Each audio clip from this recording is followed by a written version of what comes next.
Hello, this is Michael Hexter, and welcome to episode 9 of my video cast on YouTube called Politics 2100.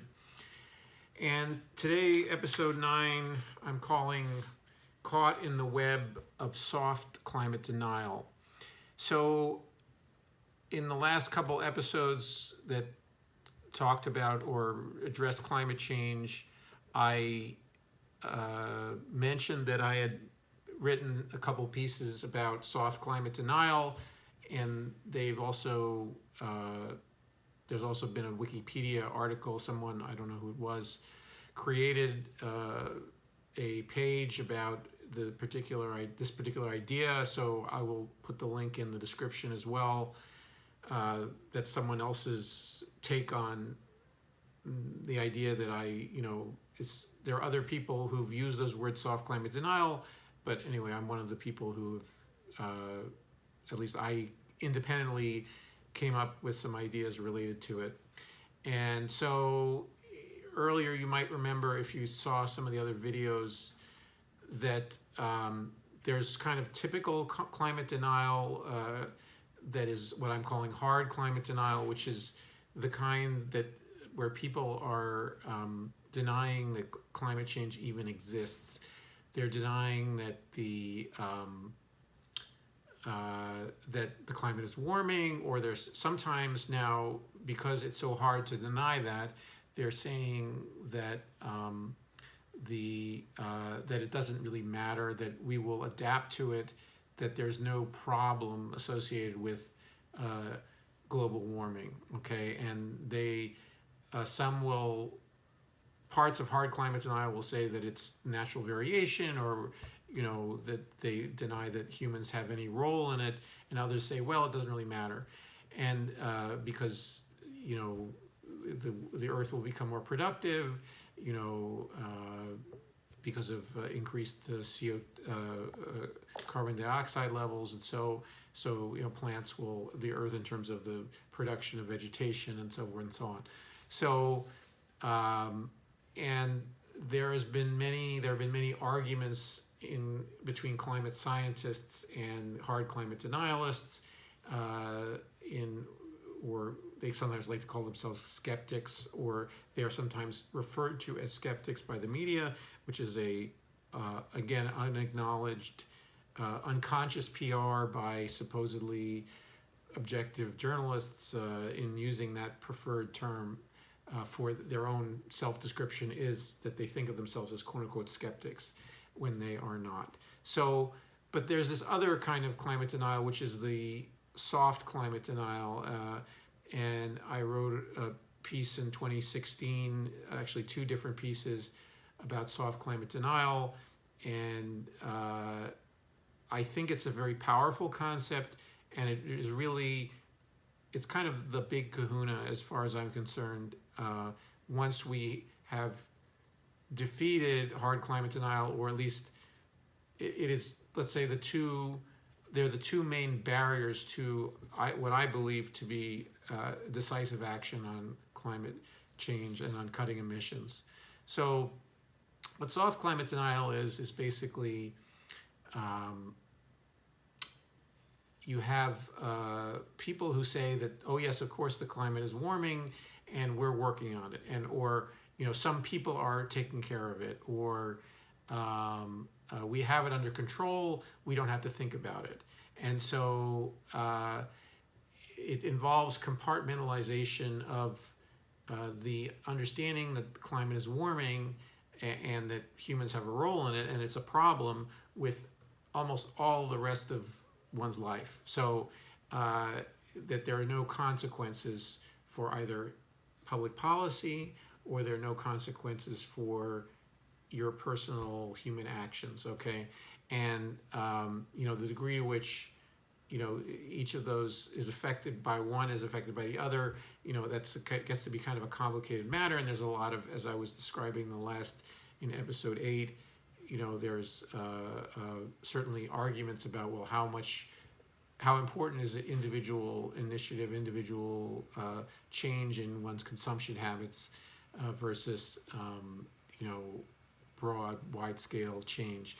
But anyway, but soft climate denial basically says that, look, we're doing fine with our current tools, and we should, and this is associated with, for instance, the Kyoto Protocol and other market-based carbon, what I've called carbon gradualism in the past. So basically, that we're going to gradually, by, if I can briefly describe cap and trade and the theory behind it, if you like, or I will. But it's basically the idea is that the descending cap on carbon permits, that you get pollution permits are traded, and that basically they become more and more expensive as the cap is lowered on, and they are traded by different polluters. So polluters need to buy these permits to pollute, and so as the permits get more and more expensive, it has the function of a tax upon pollution. So and there's, I don't want to get into the arguments between a carbon tax and cap and trade right now, but anyway, so this postpones the Kyoto system of permit trading, of pollution permit trading, and related policy frameworks or ideas that are basically other ideas that are similar to that system. It postpones reductions to the future. It postpones actual cuts in emissions in general to the future, because there's copious use of what's called offsets. So and offsets are, for instance, the idea that you can either cut your own pollution, or someone else can cut their carbon emissions, or they can plant sinks, a carbon sink being some living things, like usually trees or crops, but most of the time it's trees that are going to fix the carbon that you emitted at your factory or at your power plant or something. So anyway, so it pushes around it delays. It's a game of delaying the emissions reduction. So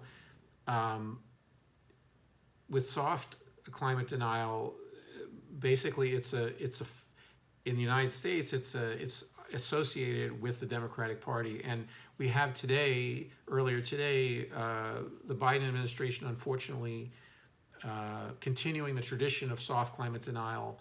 For instance, they asked OPEC to increase oil production to reduce the price of oil on markets, even as they are preparing a bill that supposedly is going to address some climate. It's not a Green New Deal, but it's supposedly the reconciliation bill, the budget bill that is being prepared. The infrastructure bill is supposed to have some emissions reductions features to it, and they're inadequate even if it does pass. But it's an effort to do something direct about the climate.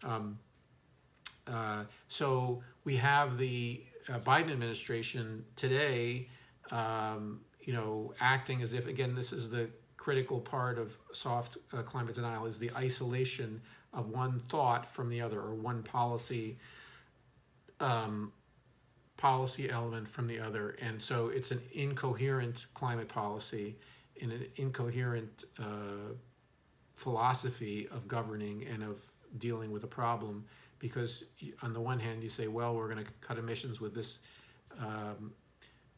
this bill, and then on the other hand, or we're going to do something about the climate. Cutting emissions would be, for me, a preferable goal, rather than just say something. It's a climate policy that, in other words, have actual concrete goals for the policy and actual measurable goals to cut emissions. But anyway, so the isolation of one idea from the other is an example of soft climate denial. And one of the names of the pieces I wrote is called "Living in the Web of Soft Climate Denial." and I'm calling this "Caught in the Web of Soft Climate Denial," this video. But it's not only on the level of government policy. So we all, to some degree, live in soft climate denial. And I live in it. Many of you live in it if you acknowledge that climate change exists. So it's not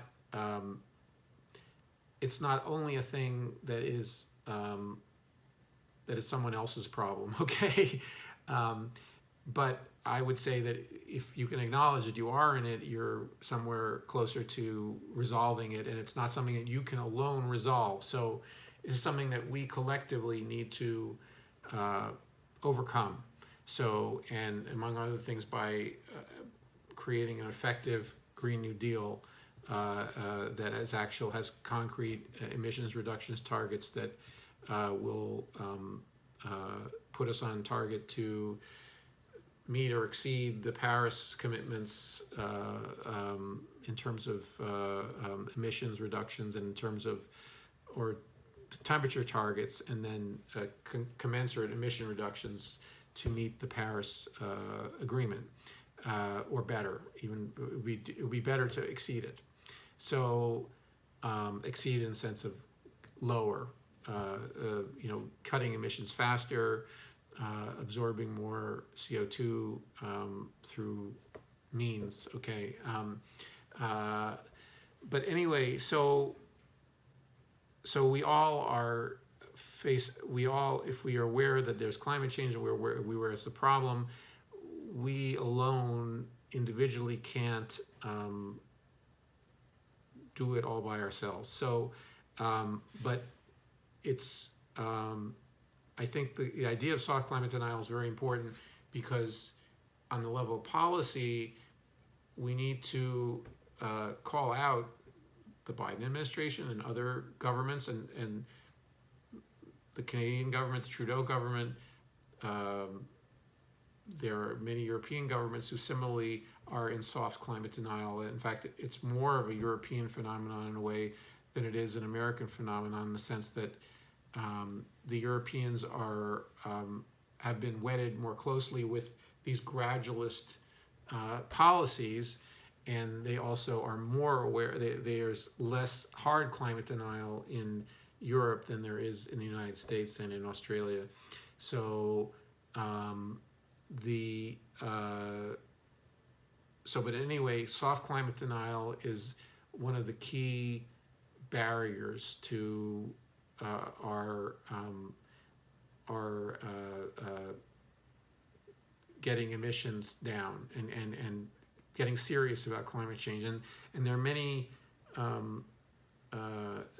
ways that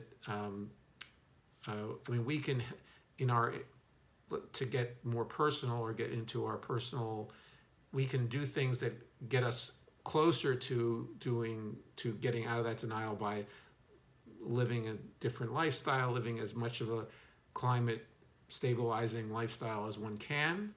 And there are obviously, I'm not perfect in that regard, and I could be doing more, and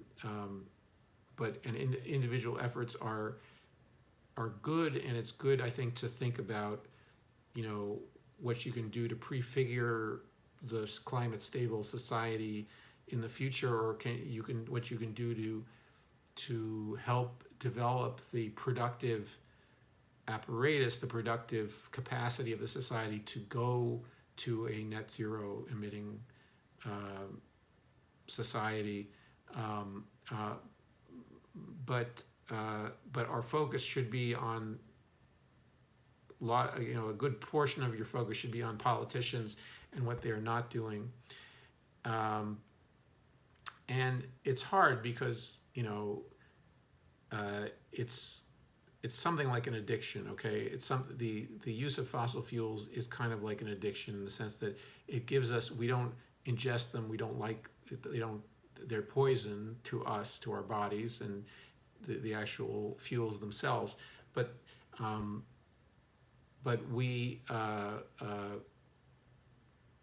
the use of them, the use of the energy, the ready availability of energy to the people in that I call them the secondary people with secondary responsibility for global warming, me and probably many of you,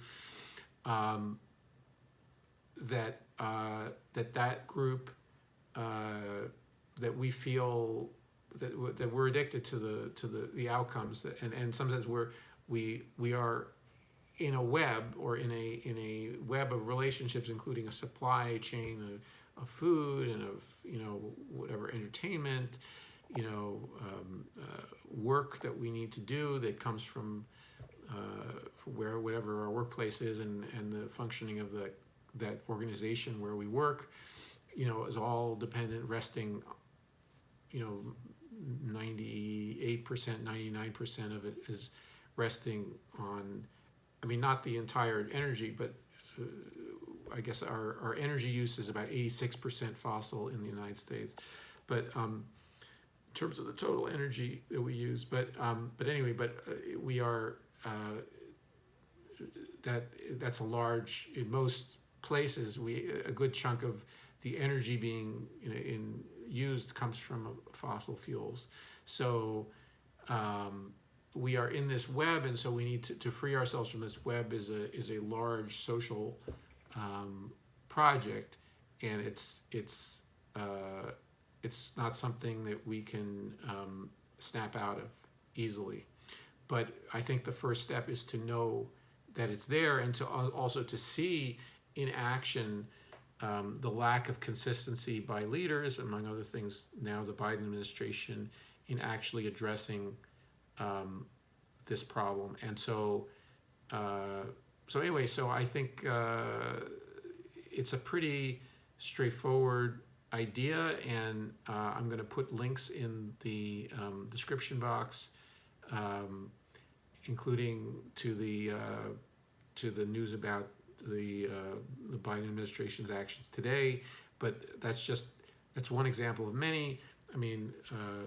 That's a long democratic tradition, or somewhat long democratic tradition of acknowledging that climate change exists, but not acting decisively. Oh, and just one more point. So one of the things that has delayed a recognition of soft climate denial is exactly the lack, since before 2018, that climate action was considered to be this gradualist approach. So the carbon gradualism that typical of the cap and trade systems and so forth and so on, was considered to be the only climate policy that was serious, quote unquote serious, until now. I was criticizing it for a long time, and I had proposals. I wrote this stuff before 2018, and I had been making proposals for a while, but was a fairly lonely voice. And there were other groups. There's the Climate Mobilization, which was also working on some of the same ideas or similar ideas, but also not a very well-known organization. But anyway, basically with the introduction of the Green New Deal idea and the election of Alexandria Ocasio-Cortez to Congress, that we have now strong advocates for a Green New Deal, and also a resolution in Congress, and it's not nearly fleshed out. You could make 1,000 different policies or policy programs out of the resolution that exists. Some of them inadequate, some of them exactly what we need or close to what we need. So the lack of that kind of policy framework on a broad scale and understood to exist has made soft climate denial pretty robust, okay? And now the Green New Deal idea, as you see from the way the right wing is attacking it, and also the way the centrist part of the Democratic Party is running away from it, it actually does open the questions, for instance, that involve, some of them about personal consumption, of course, and some of them are about, that are hot topics that are politically hard to address, that involve about climate change and climate action. So it's kind of no accident that those things have been postponed or been avoided, but there's no avoiding it now. There's no avoiding hard choices, and also, as I've been saying in other videos, a dirigiste government policy, government leading, government taking on the role of protecting people in the United States, and also joining a community of nations that are protecting the global population and also the biosphere more generally from degradation, radical degradation. So, and that, that sounds like, oh, of course they would always assume that they would do that, but they haven't been doing that because of these gradualist policies. So, in other videos, I will, not necessarily immediately talk about, the history of why it's only recently that the idea that the government would be protecting people, and that we would ask government to protect us, we would ask government to lead the fight and lead the policy program and structure the policy program that would help stabilize the climate and help protect us and help us survive. It's weird that they weren't already working on that, but they weren't. So strange, one of the strange things about our era. But anyway, I can go into that history and what the implications are and why that's the case in some other video. But anyway, thank you for watching, and if you did like the video, and also please subscribe to this channel. More to come about this topic, and I hope to see you in the next video.